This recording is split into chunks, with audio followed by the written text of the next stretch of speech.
Olá pessoal, tudo bom? Seja bem-vindo a mais um episódio aqui do MedFit Podcast. Essa é a terceira temporada. Nós falamos muito aqui na terceira temporada sobre a mudança de estilo de vida, aquilo que você pode fazer por você mesmo sem precisar depender dos outros, certo?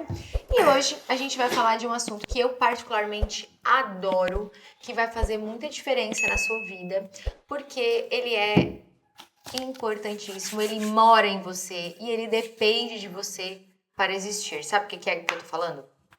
Claro que eu sei, né? O que é? É um assunto que, na verdade, está em evidência agora, principalmente por profissionais da saúde, né? Que é a microbiota intestinal. É isso mesmo. Quer chegar Boa. mais pertinho do microfone? Mas dá pra escutar bem, produção? Tá. É ótimo, né? Uma Então, voz grave.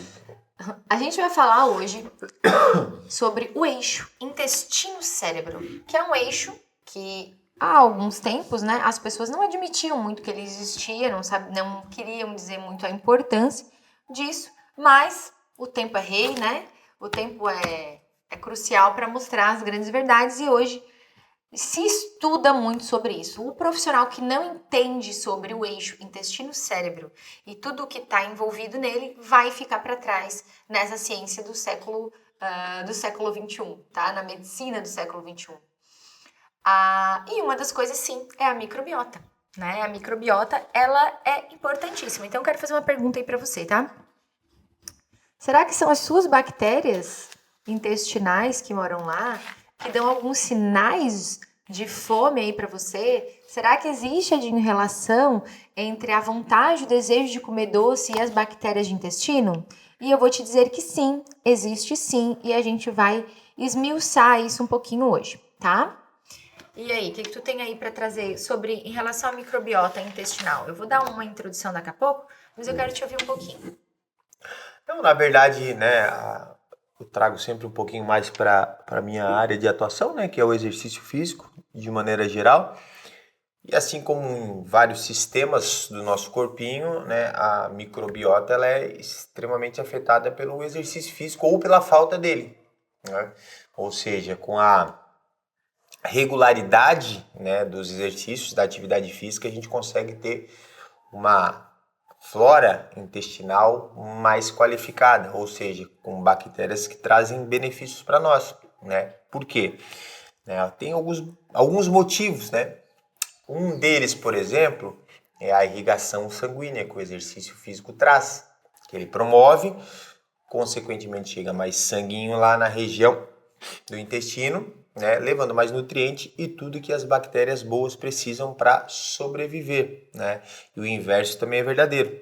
A falta de exercício físico, né, acaba deixando aí o organismo um pouco mais bagunçado, um pouco mais inflamado, e a inflamação é um ambiente perfeito aí para proliferação das bactérias ruins. Então, o que a gente tem que fazer? Treinar para promover aí uma regulação, uma modulação hormonal, que também está extremamente ligada à recuperação da parede intestinal, né? Então, assim, o exercício físico, de maneira geral, ele é fundamental para o equilíbrio, né? A gente já viu que falta de treino, né, estimula a produção ou a multiplicação de bactérias ruins, né, deixando o ambiente muito instável para as boazinhas sobreviverem, né? Então, tá querendo me dizer que o exercício físico, enquanto Tosse. ele atua também enquanto tratamento para essa microbiota, certo? Sim. Não só para emagrecer, né, Dinho? Às vezes as pessoas acham isso, né? Ó, e tu queres ver outra ação, uma ação um pouco mais mecânica agora do exercício físico? É porque de maneira geral qualquer exercício físico que tu faz, seja ele específico para a região abdominal ou não, tu tá ativando o core, né, a região abdominal, que é aquela cinturinha que a gente tem aqui, né? Mesmo que o exercício seja em pé, um agachamento, por exemplo, tu tem que ativar, tu tem que contrair a musculatura abdominal para conseguir executar o agachamento, né? E essa ativação, essa contração faz com que a gente estimule o movimento mecânico da região intestinal, né, que são os movimentos peristálticos. Então, só por si, né, esse conjunto de exercícios físicos, eles vão estimular também, né, o trabalho do intestino como um todo, por causa dessa pressão, né, externa que é gerada ali na região abdominal, consequentemente nos intestinos, né? Muito legal isso. Tá, daí o Edinho falou em microbiota e a gente ainda não definiu de fato o que é, né? São as bactérias que moram ali. Só que não são só bactérias que moram ali. A gente tem um microbioma geral. O microbioma é a junção de outros bichinhos que tem ali também, tá, gente? Que a gente tem ali os fungos, a gente tem também as arqueárias e a gente tem um monte de gente que mora ali do bem, que é pra ser do bem, né? A gente gosta de falar em equilíbrio, tá? Quanto mais bactérias... vamos falar em bactéria principalmente porque é o mais abundante, tá? Quanto mais bactérias, mais uma flora intestinal mais abundante, de formas diferentes, melhor para o seu intestino, melhor para a sua saúde. Nesse último congresso que eu estive, que foi a nossa promessa do nosso último podcast, né, que a gente ia trazer as novas evidências, né, de que tem aí na ciência, que são muitas, foi falado muito em longevidade, além de falar de emagrecimento, e um dos palestrantes lá, que é um grande pesquisador, ele trouxe a microbiota do centenário. Ele fez, né, uma ótima abordagem explicando o que tem de importância nas bactérias que a gente tem no intestino com a longevidade das pessoas. Isso é muito legal. Para a gente entrar nesse tema, eu só quero dar uma pincelada aí para o pessoal entender por que é importante ter bactérias do bem no nosso intestino e se a gente tem muito do mal, o que pode acontecer, tá? Nós vivemos em simbiose com várias bactérias, vários outros bichinhos que eu já falei para vocês, mas não é só no intestino, é no nosso corpo inteiro. Na boca, no estômago, na pele, em vários lugares. Inclusive, nós mulheres, né, nós temos nosso microbioma vaginal, que ele pode ser afetado quando a nossa microbiota intestinal está com problema, tá? Então, a gente tem isso. Os nossos hábitos de vida, eles moldam não só os nossos genes, que se chama epigenética, né? Nós temos os nossos genes. A epigenética, ela pode tapar alguns dos nossos genes, fazer que não funcione alguma coisa, mas também pode moldar as bactérias que por ali vivem. Aquilo que a gente alimenta, os tóxicos e tudo que a gente está exposto, os exercícios físicos, tudo mais. Tá? Quando se fala em eixo intestino-cérebro, significa que eu estou completamente focada em como que o meu intestino ele vai mandar mensagens para o meu cérebro para ele estar conversando. Não é apenas, né, com as bactérias, mas elas são fundamentais. Então imagina só que eu preciso ter um ambiente completamente propício para eu ter bactérias do bem. Se eu não tiver um ambiente propício, eu não vou ter bactérias do bem. Então a gente não se alimenta só por nós, a gente se alimenta por elas também. Porque elas fazem diferença na nossa vida. Elas produzem algo que se chama ácidos graxos saturados de cadeia curta. Principalmente 3, tá? Acetato, butirato, propionato.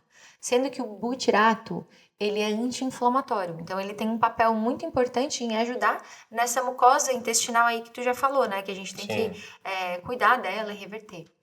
Então, esse é um grande papel da microbiota. Tem outras coisas também, por exemplo, aqui estou fazendo uma pós de nutrologia e a gente aborda bastante essas questões, né, dos nutrientes que eles podem fazer na nossa saúde. E essa comunicação intestino-cérebro, ela tem um papel muito importante na nossa imunidade.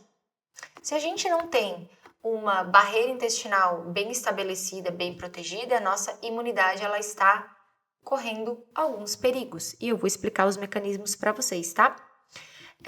E ali no nosso intestino também é feito síntese de neurotransmissores importantíssimos, como, por exemplo, a serotonina, o hormônio da felicidade, tá? Então, tem muitas pessoas... Por que eu até brinco a respeito disso com algumas pacientes, principalmente mulheres, né? Mulheres, elas costumam ter bastante constipação. Então, as mulheres são enfesadas. Mulheres enfesadas, bravas, né? Fezes, estão enfesadas. Quando as mulheres elas conseguem ficar mais livres, né? Elas conseguem produzir mais a serotonina e daí consegue sim ter um benefício em neurotransmissores, tá? E daí esses ácidos graxos, como que eles são produzidos? Vamos lá a isso, né? Eles são produzidos através do que a bactéria fermenta. Então, a gente se alimenta as nossas bactérias, elas vão fermentar, vão produzir algumas coisas, que são esses ácidos graxos. Esses ácidos graxos vão mandar mensagens através do nervo vago. É um nervo, gente, que a gente tem que se comunica diretamente, intestino e cérebro, tá? Vão mandar mensagens diretamente por ali para dizer como que a gente tá. Se eu não tenho esses ácidos graxos sendo produzidos de uma forma boa, ele não consegue se comunicar direito. E daí começam muitos problemas. Interrompe a ligação. Interrompe muito essa ligação. E quando se fala de microbiota, se fala de duas grandes famílias que tem lá, as Firmicutes e as Bacteroidetes. As bactérias Firmicutes, elas estão mais ligadas a obesogênicas e as Bacteroidetes, as mais magrinhas. Então também tem isso, além de ter a microbiota do centenário, né? Que ele conseguiu identificar algumas bactérias que tem mais nos centenários do que outras. Também tem essa questão das bactérias dos obesos. Os obesos, eles têm mais Firmicutes do que Bacteroidetes. E isso gera outras perguntas e também outras respostas. Cada vez mais a ciência está entendendo que, sim, as bactérias do nosso intestino podem mandar recados em relação à comida. O que elas querem comer, elas mandam recados através daquilo que elas produzem, que são lipopolissacarídeos, que a gente não quer que entre na corrente sanguínea, e elas entram por algum motivo, que eu já vou explicar, e elas mandam essa mensagem e dizem que querem comer, às vezes, doce, né? Que é uma queixa muito comum. Então, às vezes, a gente melhorando essa flora intestinal, melhorando essas junções que tem no intestino, a gente consegue restabelecer melhor esse nosso, entre aspas, desejo de comida doce. Sabia disso? Sim, e a própria absorção dos nutrientes, né? Que são extremamente afetadas por um ambiente ali instável, inflamado, que não consegue absorver, não adianta, né? Então, muitos alimentos, muitos nutrientes passam direto por ali, ou melhor, né? Entram no corpo e estão só de passagem, né? Então, às vezes, tu tem uma alimentação, né? Que tem alguma nutrição, né, de valor e acaba passando direto porque tu tá num, né, o intestino tá num ambiente muito instável e inflamado. Muito né? inflamado. Imagina que o nosso intestino, ele tem microvilosidades e elas moram nessas microvilosidades, tá? Inclusive lá o Zimmermann disse que tem algumas que moram em microvilosidades mais embaixo, outras mais em cima. Então até chegar naquela que é mais embaixo é um pouco mais difícil, nutriente. Se a gente tá com muito inflamado, não consegue chegar direito. E outra, essa aqui tá as microvilosidades. Embaixo a gente tem as junções. Tá? Que é para quê? Para não deixar passar as coisas ruins para baixo.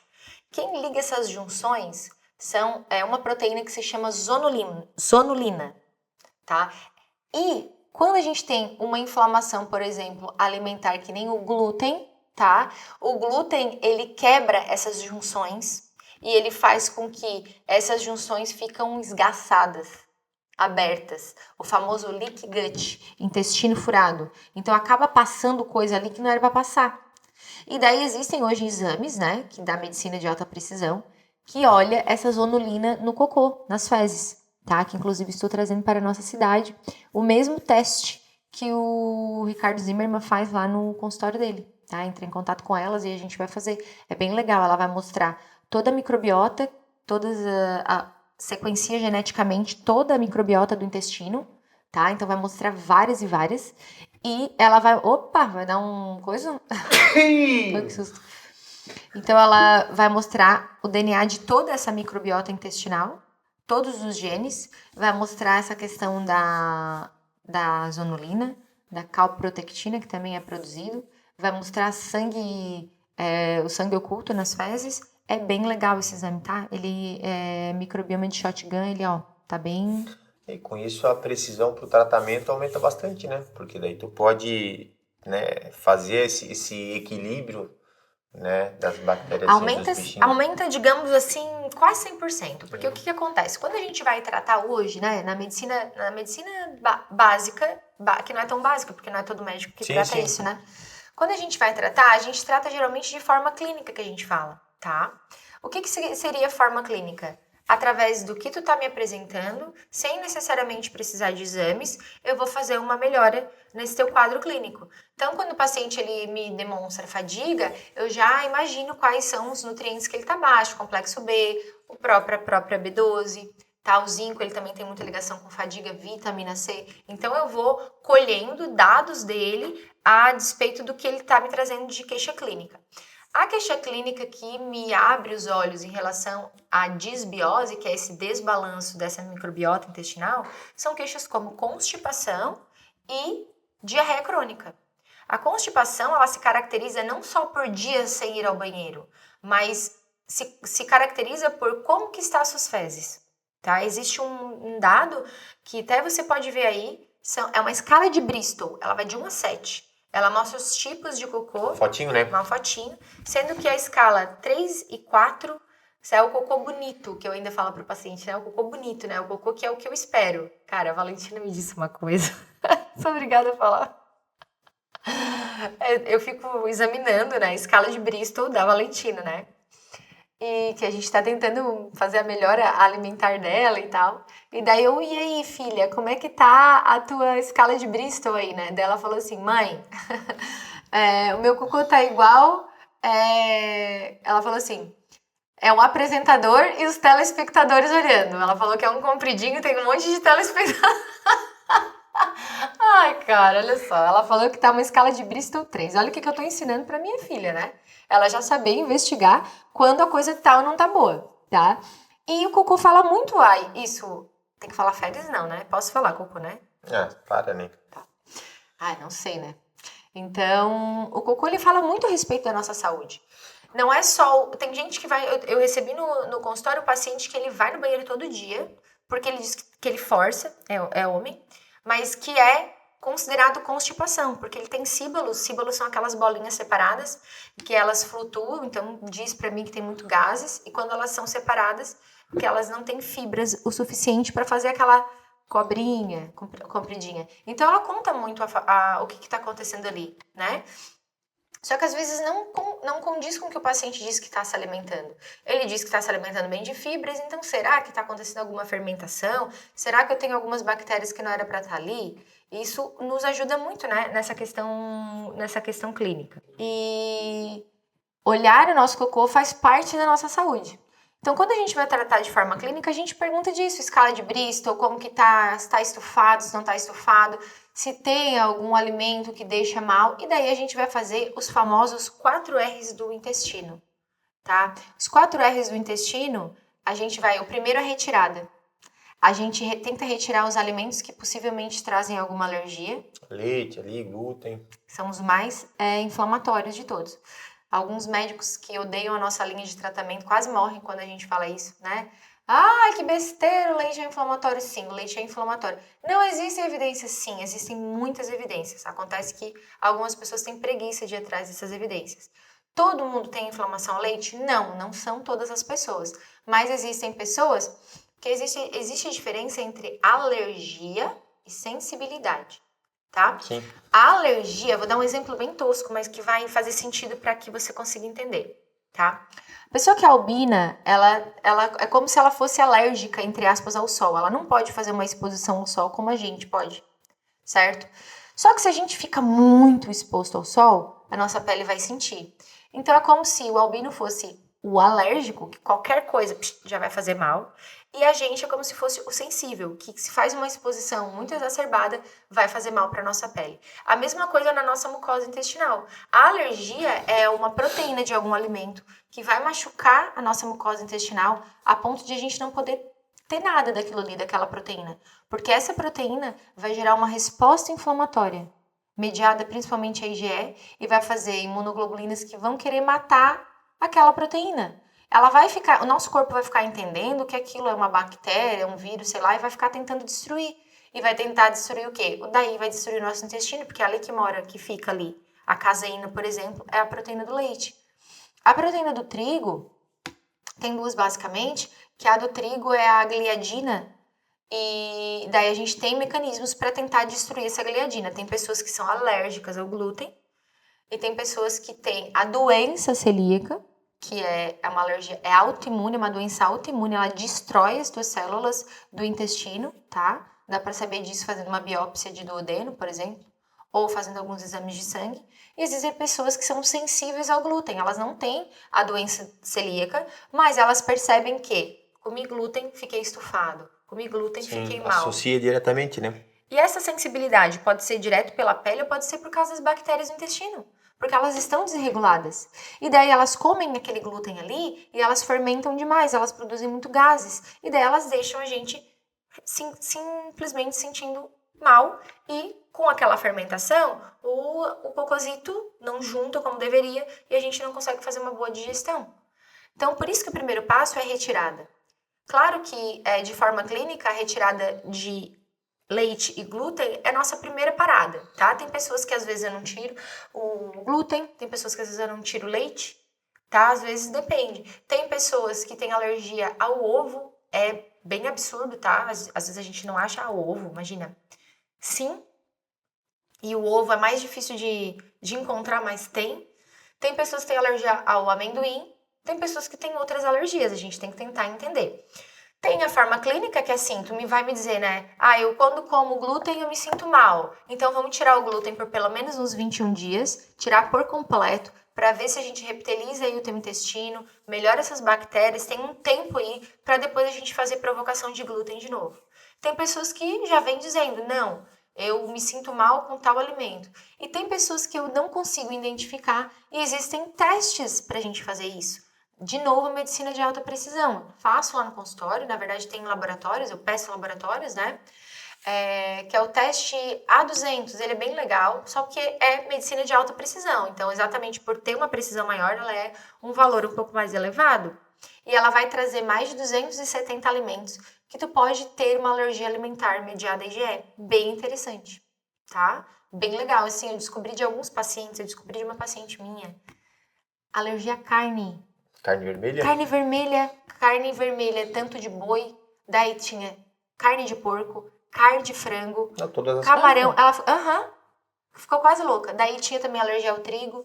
Então, assim, significa que ela nunca mais vai poder comer? Não sei, mas significa que aquilo que mostrou no exame, eu sou obrigada a retirar por um tempo para eu poder melhorar esse intestino dela, poder juntar essas junções ali intestinais que eu falei para vocês, tá? Poder deixar com que a zonulina faça o papel dela, melhorar essa microbiota intestinal, alimentar essa microbiota de coisas do bem, para depois, quem sabe, eu fazer essa provocação novamente.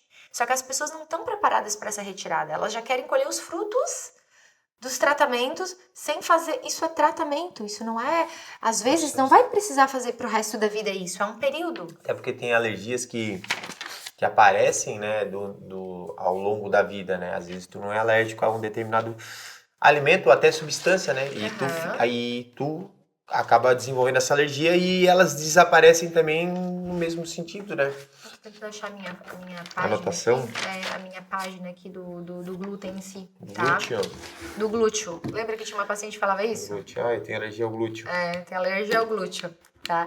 Então, a gente tem sim essas alergias ao glúten, tem essas alergias alimentares, não é a folhinha que eu tô procurando. Tá aqui embaixo. Então, esse é o primeiro R, a retirada. A gente tem que tentar retirar aquilo que a gente identifica enquanto médico, enquanto nutricionista, que pode estar sendo um alimento que está fazendo mal. Dá para fazer uma medicina de alta precisão, pedindo exames, né? Dependendo do paciente, eu peço exames marcadores de glúten, né? Tem alguns genes marcadores, né? Que é o HLA, DQ2 e DQ8, que eles mostram. Não significa que a pessoa tenha, que necessariamente ela já é celíaca, mas se ela tem todo um caso contexto, clínico, né? daí eu já dou diagnóstico, sem necessariamente fazer a biópsia.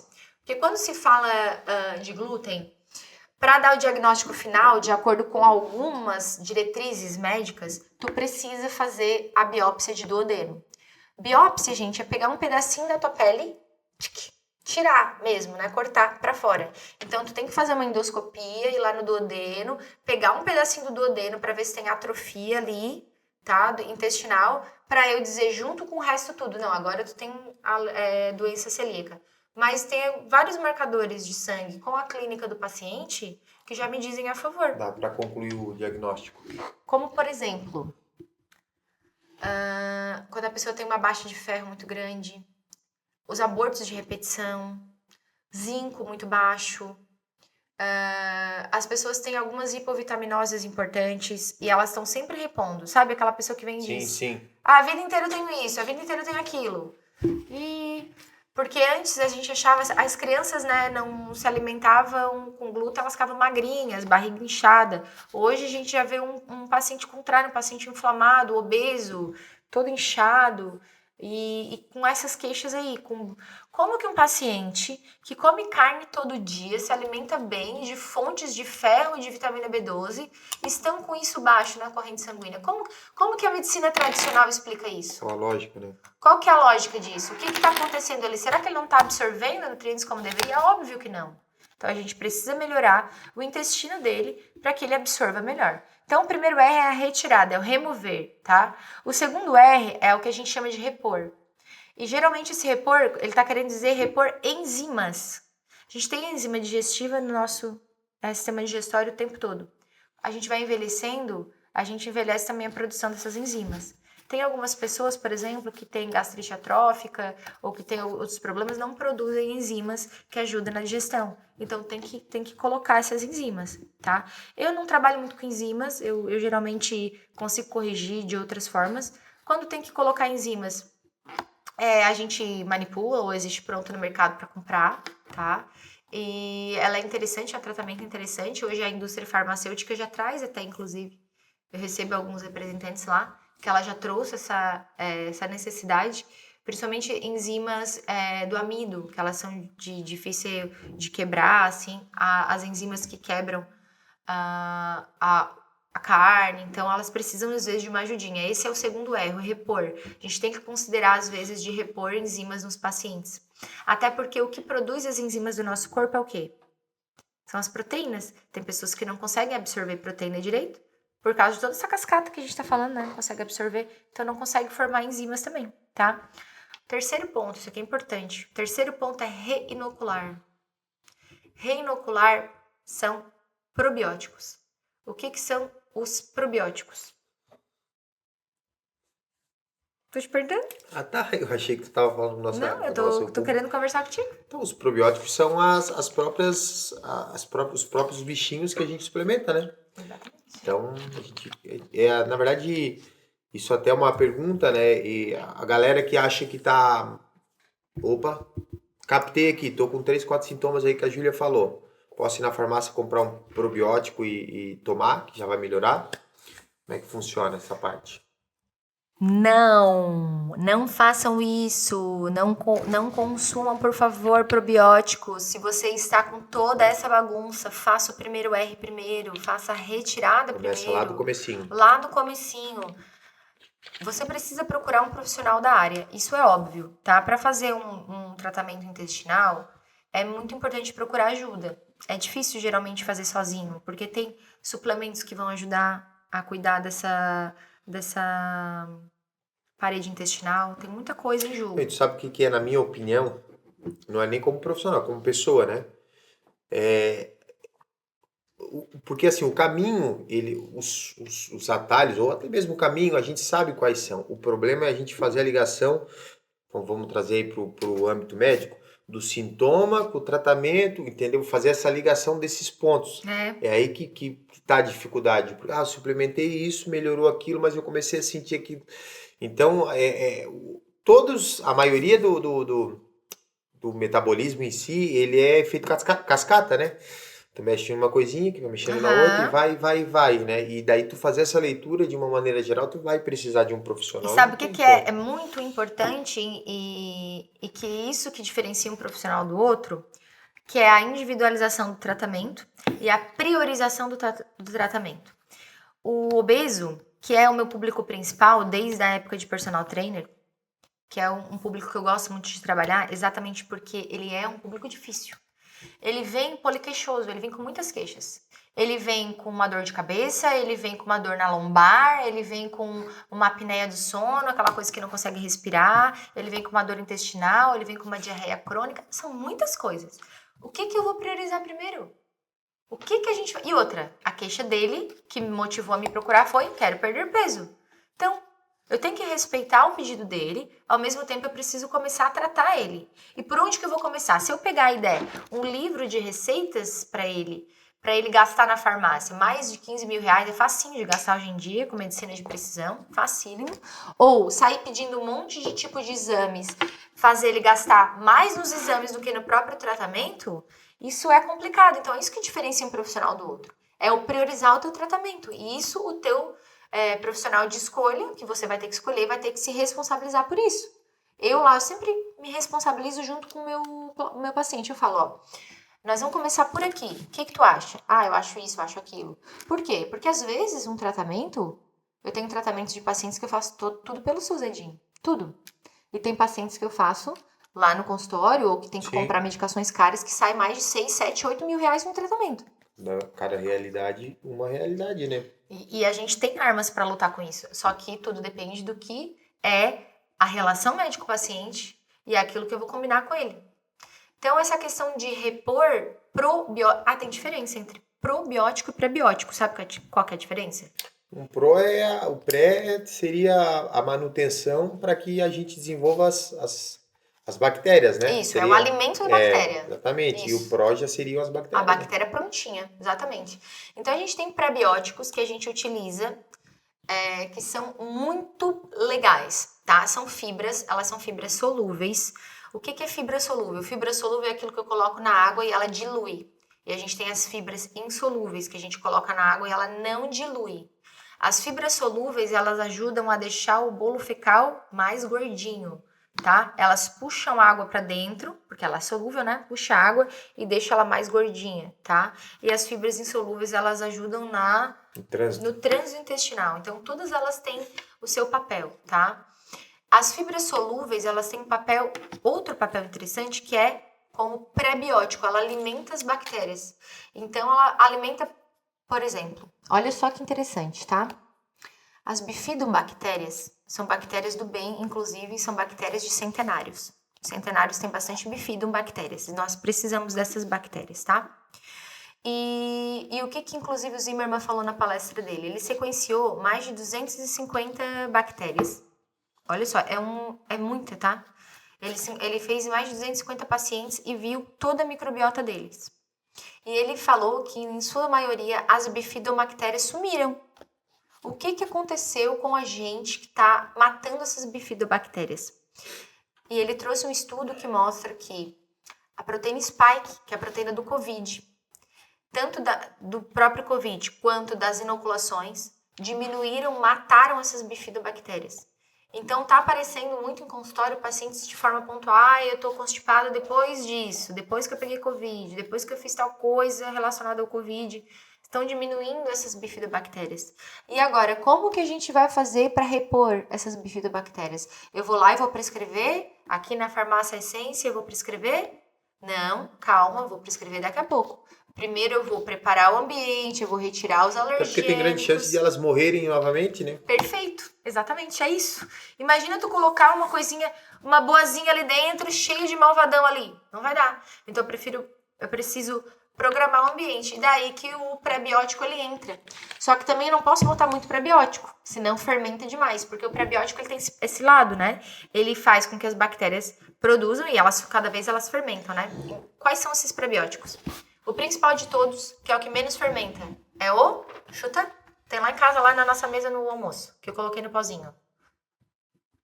Ai, não lembro. Eu sei qual é, mas não lembro. Sabe? É o psyllium, tá? Eu coloquei, inclusive, na nossa mesinha do almoço. Que você pode colocar na sua comida, jogar na sua comida e tal. E daí tem essas questões de doses, né? Que é o que nós vamos ver em consultório. Tem pessoas que uma dose pequenininha pode até constipar. Tem pessoas que doses grandes é o que vai soltar. Então, depende muito, tá? Mas o psyllium, ela é bem legal de tu ter na tua alimentação. Fácil de colocar. E a gente tem uma tal de inulina e o fós, que também são fibras, tá? Só que elas podem fermentar demais. Então, tem gente... Por exemplo, eu troquei uma ideia com uma nutricionista de uma paciente minha e falei, né, que o Zimmermann trouxe isso. Porque as bifidobactérias se alimentam principalmente de psyllium, inulina e fós. E ele fala, né, que é importante colocar um pouquinho de psyllium com inulina ali junto. E daí essa nutri falou, nem a pau que eu vou dar isso aí, né? Geralmente, eu sou uma médica, o Ed me conhece, eu sou uma médica que a gente tem que tirar essa palavra não faça nunca. Ou não existe, Não né? existe, Não nunca funciona. vou fazer. A gente tem que tomar um pouco de cuidado com isso, porque as evidências estão vindo cada vez mais rápido e tão fresquinhas aí, né? Então, entre um estudioso que é um pesquisador top das galáxias, renomadíssimo no Brasil, mundialmente, né? Eu vou escutá-lo e respeitá-lo e fazer o que ele vem fazendo que vem dando certo. né? Além do que as evidências científicas vêm mostrando. Só que ele fala, não adianta só botar Bifidum e botar. Tem que ter aquela mão, que é a experiência que o profissional vai criando, né?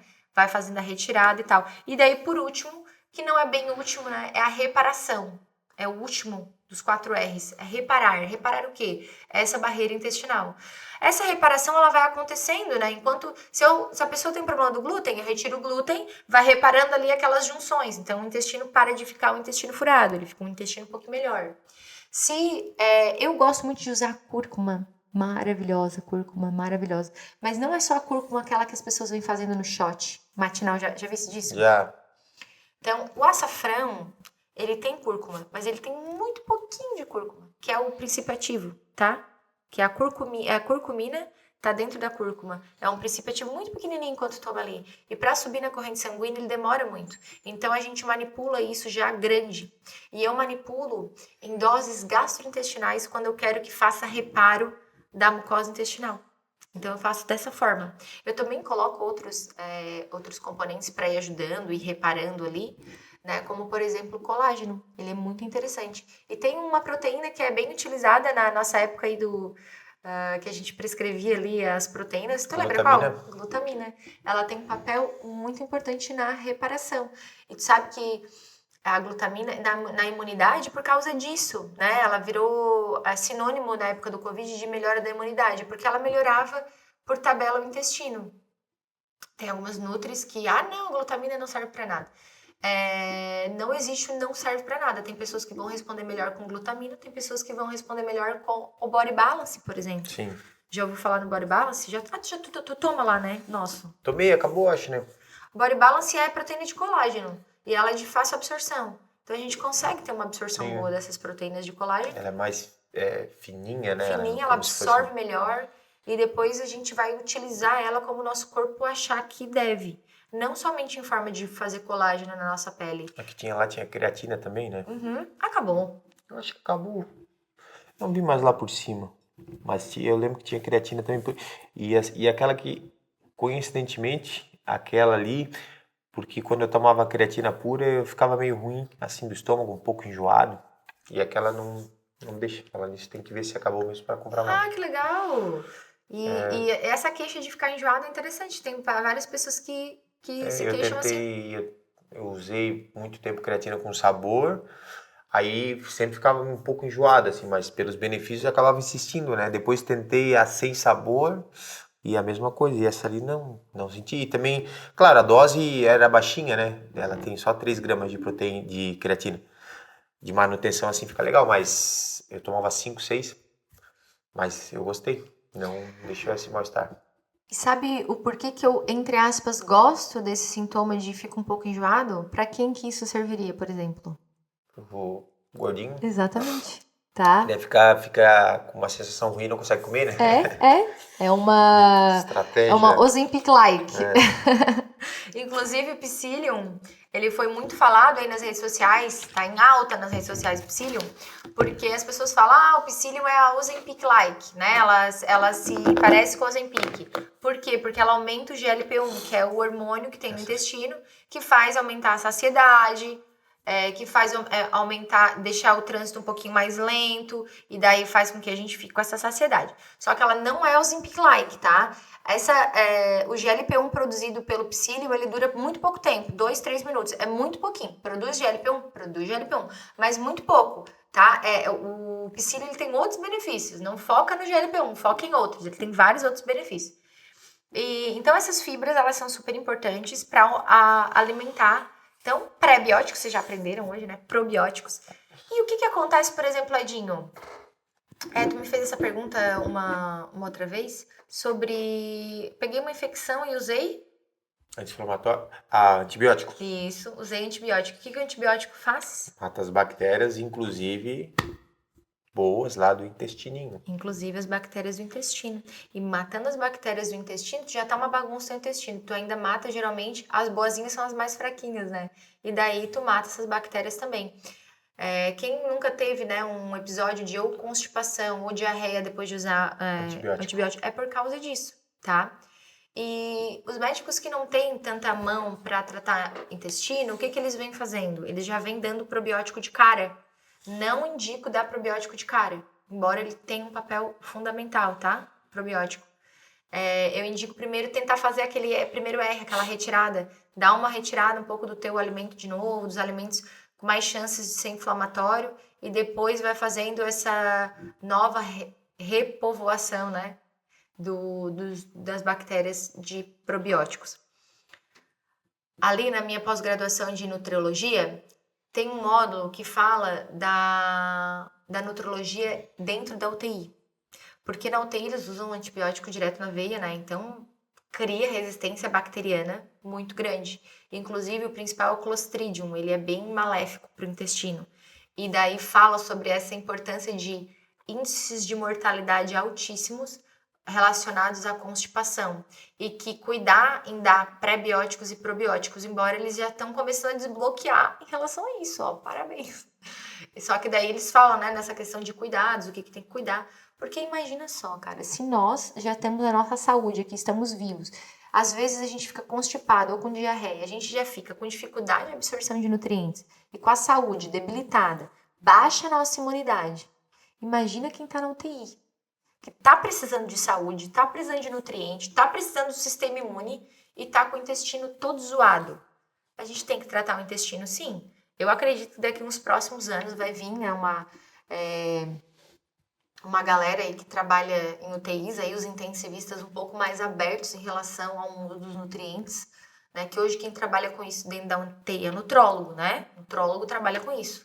Só que ainda existe uma resistência, assim, né, em relação a alguns intensivistas. Isso vai mudar tanto, Edinho, que tu não tem noção. Eu fico pensando assim, sabe, em alguns pacientes que eu vi no internato da faculdade, em como mudaria, por exemplo, em fazer um endovenoso de algumas vitaminas, minerais, aminoácidos. Eu li uma vez o uso da creatina, né? Já está um pouco mais difundido, assim, nesse meio para pacientes em estados, assim, mais graves, né? Acamados, né? Já. Por causa da manutenção da massa magra, assim, né?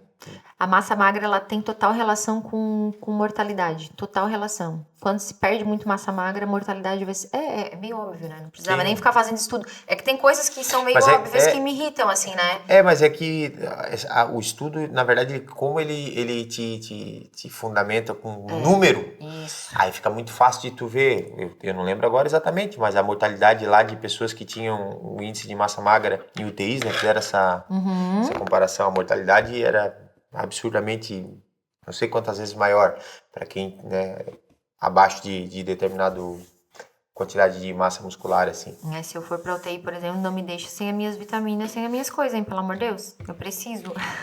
Porque a gente precisa desses nutrientes, já que nosso intestino não tá fazendo a absorção completa e direta, a gente vai precisar colocar de alguma forma, e essa é uma das formas, tá? Sobre a microbiota intestinal do centenário, então, para que você tenha uma microbiota do centenário, você tem que cuidar do teu intestino agora, já, tá atrasado já, tá? E para cuidar da sua microbiota, eu tenho uma grande indicação. Me procure, eu posso te ajudar com medicina de precisão, tá? Com medicina assertiva, a gente fazer aí, sequenciar o DNA das tuas bactérias. Mas... Eu não sei nem se esse termo existe, na verdade. Eu não lembro de ter escutado, mas é como se fosse uma medicina global, assim, sei lá, alguma coisa nesse sentido, né? Que tu olha o indivíduo como um todo, assim, né? Como um conjunto de... Integrativa, a gente chama. Que é um termo que os médicos tradicionais odeiam, porque é o mínimo que, na minha opinião, os médicos deveriam fazer. Tu não concorda? Claro, né? Porque... Tu não trata a doença, cara, tu trata o indivíduo. Ó, vou te dar até eu lembro quando tinha o meu avô que tava nos últimos dias de vida ali, dois médicos especialistas brigando porque precisavam dar uma medicação específica para um era pro rim e o outro coração.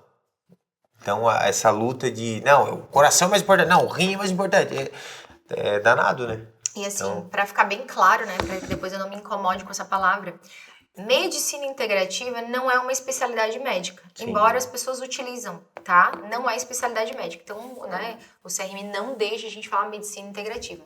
Então, medicina de tratamento integrativo ou medicina de práticas integrativas. Só para corrigir, ficar todo mundo medicina amiguinho. Medicina global, como eles ficar todo mundo amiguinho. Não, mas é que não pode juntar, tipo assim, medicina global. Não existe essa especialidade, entendeu? Daí... Não, tem que falar medicina de práticas globais, tá? Então, de práticas integrativas, o que seria isso? Na minha opinião, é o que toda medicina deveria ser. Quando tu chega lá, eu não vou tratar o teu coração, eu vou tratar tu, que por um acaso tem um coração, pode ser doente, mas de onde que tá vindo aquela doença? Do tanto amor que tu sente por mim, entendeu? É provável. Daí, eu não vou tratar o teu coração, vou deixar ele ficar doente por mim pra vida inteira, entendeu? Falando em coração, deixa eu pegar esse gancho, que eu quero falar de uma coisa bem legal, tá? Que é o Quarteto de Sinatra. Nem a música, tá? Já ouviu falar disso? Só do Frank. Quarteto de Sinatra são 4 substâncias que um médico cardiologista entendeu a sua importância em relação ao coração, tá? Que é a coenzima Q10, a derribose, o magnésio e a carnitina. Esse é o Quarteto de Sinatra, tá? E que quando eles utilizados, eles ajudam o coração a bater melhor. Por exemplo, a carnitina e a derribose, elas ajudam especificamente os miócitos. Miócitos são os músculos do coração a contrair melhor. Então, pessoas, por exemplo, que têm insuficiência cardíaca e utilizam esses suplementos, embora é uma briga desnecessária no mundo médico, sim, eles vão mostrando melhora. Coenzima Q10, tá? É muita melhora absurda nos pacientes quando eles utilizam esses componentes. A coenzima Q10, ela é produzida pelas nossas mitocôndrias, mas quando a pessoa ela tem colesterol elevado, ela utiliza um remédio muito conhecido, sabe qual que é? A simvastatina, são as estatinas. Quando a gente utiliza as estatinas, a gente bloqueia uma cascata que cria, que faz, né, fazer a coenzima Q10. Então, essa cascata, ela bloqueia a criação de colesterol, que é bom para quem tem colesterol elevado, mas ao mesmo tempo eu também diminuo a produção de coenzima Q10. E daí, eu não posso ficar sem coenzima Q10. Geralmente, quem que utiliza estatina? O obeso? Não. O hipertenso? Hipertenso. O hipertenso, o problema dele é no coração. Se eu tô falando que coenzima Q10 é importantíssima pro coração, olha só olha a confusão que acontece. Então, esse quarteto de Sinatra é bastante utilizado por médicos das práticas integrativas deste meu mundo, que a gente utiliza como adjuvante, não tratamento principal, tá? O tratamento principal é o tratamento principal, não negociamos ele. A gente utiliza ele como fonte adjuvante e a gente tem uma melhora absurda quando a gente utiliza esse quarteto de Sinatra, tá? A gente não envelhece só na pele, gente. A gente envelhece lá dentro do nosso intestino também. A gente vai envelhecendo, a pele vai caindo. Imagina lá dentro da mucosa, né? Então, a gente não começa a absorver direito o nutriente. A gente não tem enzima suficiente.